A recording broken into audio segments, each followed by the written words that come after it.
जय हिंद दोस्तों।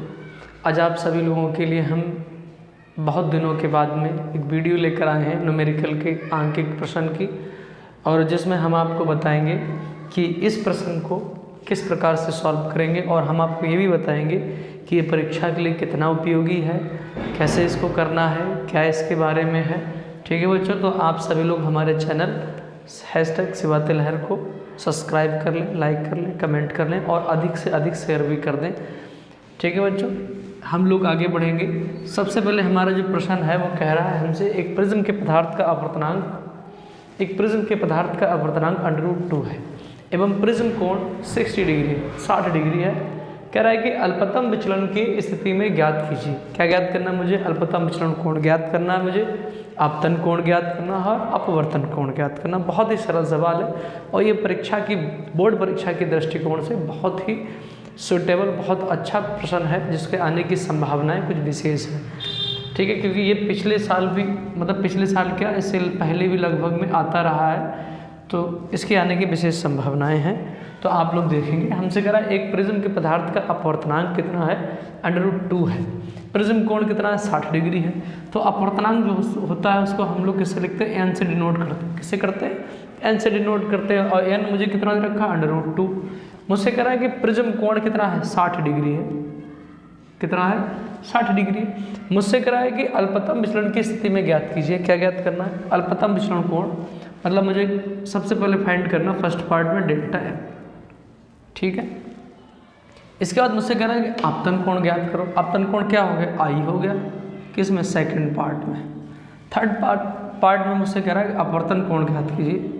क्या करना? अपवर्तन कोण, मतलब मुझे R ज्ञात करना। क्या ज्ञात करना मुझे? R।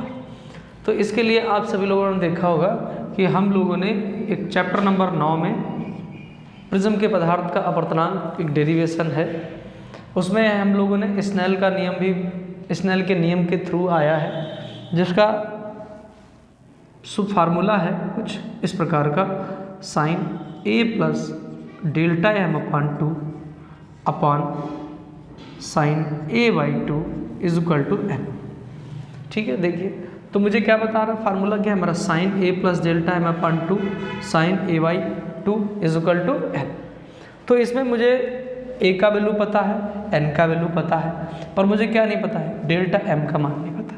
तो सबसे पहले हम लोग क्या ज्ञात करेंगे? इसमें डेल्टा m का मान ज्ञात करेंगे। ठीक है बच्चों, तो डेल्टा m का मान सबसे पहले हम लोग ज्ञात करते हैं। साइन A का वैल्यू कितना है मेरे पास? 60 डिग्री। कितना है? 60 डिग्री। डेल्टा m ज्ञात करना, अपान में कितना है? 2 अपॉन साइन A का वैल्यू कितना है? 60 डिग्री, अपान में कितना है? 2 = n का वैल्यू कितना है? √2 है। कितना है? √2। इधर लगाते हैं हम लोग। तो क्या होता है कि साइन 60 + Δm/2, क्योंकि ये कटने से रहा, क्यों? क्योंकि ये किस में है? प्लस में है, ये कटेगा तो इसको कैंसिल करेंगे तो कितना आएगा? 30 आएगा। कितना आएगा?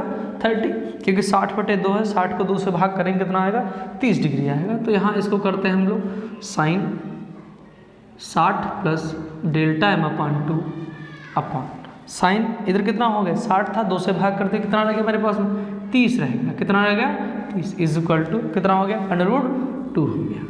अच्छा, आप लोगों को तो पता ही है कि साइन जो 30 होता है उसकी जो वैल्यू होती है वो कितनी, या आप रुक जाओ एक मिनट, पहले हम लोग क्या करते हैं? इसके क्रॉस मल्टीप्लाई करते हैं, तिरछे गुणा कर लेते हैं। तो क्या आएगा? देखो, साइन 60 + Δm/2 = अभी इसके साथ चला जाएगा। यहाँ कितना हो गया? साइन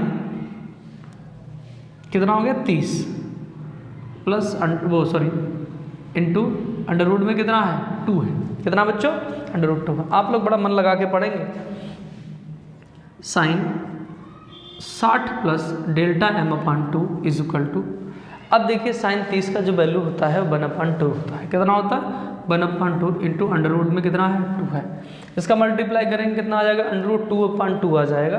तो इसको देखते हैं हम लोग, साइन 60 + Δm/2 = इसको हम लोग क्या लिख सकते हैं? 1/√2 लिख सकते हैं। परिमेकरण करके इसका क्या लिखेंगे? इसको 1/√2 लिखेंगे, और ये जो साइन है वो उसके साथ पहुंचा दिया जाए तो कितना हो जाएगा? 60 + Δm/2 = कितना हो जाएगा? साइन इनवर्स ब्रैकेट में क्या चला गया? 1/√2 आ गया। क्या क्या आ गया 1/√2। और आप लोगों को पता है जो साइन में वैल्यू होता है 1/√2 वो कितने का होता है 45 डिग्री का। कितने का होता है 45 डिग्री। तो ये कितना वैल्यू हो गया 45। फिर से वही काम क्या तिरछे गुण क्या करेंगे हम लोग क्रॉस मल्टीप्लाई करेंगे। तो इधर कितना आ जाएगा 60 प्लस डेल्टा m/2।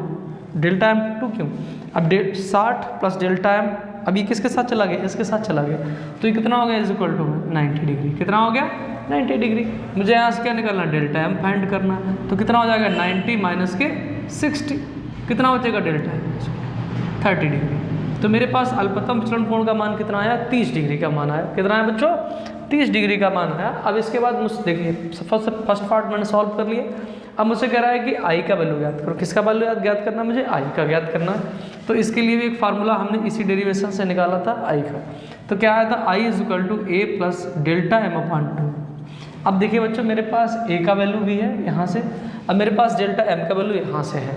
तो क्या आएगा देखो ए का वैल्यू कितना था मेरे पास में 60 और डेल्टा m का वैल्यू कितना है 30 अपान में कितना है 2। तो 60 और 30 कितना हो गया 90 90 बटे तो कितना हो गया 2 हो गया। तो आई बराबर कितना आ गया मेरे पास में 45 डिग्री।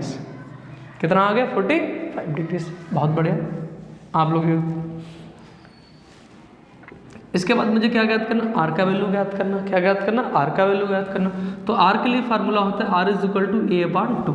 क्या होता है are is equal to a/2। अब देखिए बच्चा मेरे पास क्या है ए तो है ना इधर। तो यहाँ से क्या हो जाएगा सॉरी 60/2। तो आर इज इक्वल टू कितना आ गया 30 डिग्री। कितना आ गया मेरे पास में इसको कैंसिल करेंगे कितना आ जाएगा 30 डिग्री आ जाएगा। ठीक है बच्चों आप लोग देख रहे हैं। तो मैंने क्या क्या फाइंड किया यहाँ पर डेल्टा m का वैल्यू ज्ञात किया, मैंने आई का वैल्यू ज्ञात किया, मैंने आर का वैल्यू ज्ञात किया। ठीक है बच्चों। तो एक बार फिर से एक बार अगर समझना चाहें तो आप लोग समझ सकते हैं। हमसे कह रहा है कि एक प्रिज्म के पदार्थ का अवर्तनांक √2 है √2 है एवं प्रिज्म कोण कितना 60 डिग्री है। अल्पतम विचलन कोण की स्थिति में ज्ञात कीजिए अल्पतम विचलन कोण आपतन कोण अपवर्तन कोण। ठीक है बच्चों। तो मुझे m दे रखा है अपवर्तनांक दे रखा है किसका प्रिज्म का। ए मुझे उसका प्रिज्म कोण का मान दे रखा है। मुझे क्या ज्ञात करना है यहाँ से डेल्टा m ज्ञात करना आई ज्ञात करना और मुझे आर ज्ञात करना। प्रिज्म के पदार्थ के अवर्तनांक का फार्मूला जो होता है वो क्या था sine a plus delta m/2 upon से sine a/2 is equal to n। मेरे पास a का वैल्यू है मेरे पास n का वैल्यू। मैंने उस वैल्यू को रख लिया। रखने के बाद में इस प्रकार से हमने क्या डेल्टा m का वैल्यू कितना लगा 30 डिग्री निकाला। अब मैंने i का कितना निकाला 45 डिग्री निकाला। मैंने r का मान कितना निकाला 30 डिग्री निकाला। ठीक है बच्चों। आप लोग नहीं समझ आता अगर कोई समस्या कहीं पर भी है तो आप लोग इस पर कमेंट भी कर सकते हैं। आप लोगों का स्वागत है इस कमेंट के लिए। और हमारे चैनल को अधिक से अधिक लाइक कमेंट सब्सक्राइब और आप लोगों का प्यार और स्नेह दुलार जरूर चाहिए। जय हिंद जय भारत।